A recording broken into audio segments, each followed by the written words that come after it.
বিএনপির যে ঘাঁটি তা প্রমাণিত হলো। বৃষ্টির মধ্যে একটি মানুষ এখান থেকে সরে যায় নাই।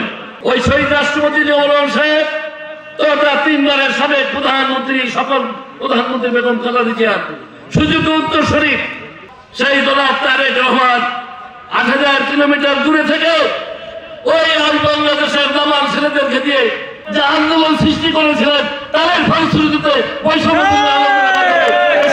পালিয়ে গিয়েছে। তিনি সুদূর প্রসারী কথা বলেন।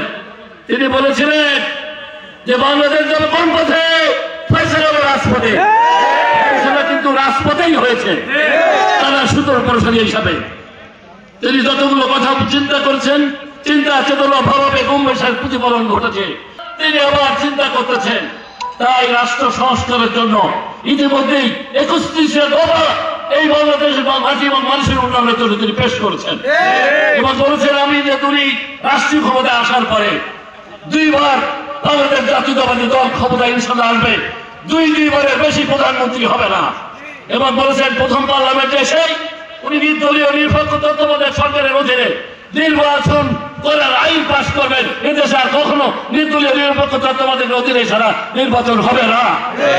এবং উনি বলেছেন যে রাষ্ট্রপতি এবং প্রধানমন্ত্রীর ক্ষমতার মধ্যে উনি যে বৈষম্য আছে সেই বৈষম্যকে দূর করবেন এবং উচ্চ কক্ষ নিম্ন কক্ষ পার্লামেন্ট আইন করবেন এদেশের মানুষের জন্য, যাতে করে কোন দুর্নীতি না হতে পারে এবং জবাবদিহিতার সরকার হতে পারে। তাই আপনাদেরকে বলবো একজনের দ্বারা সবকিছু সম্ভব নয়।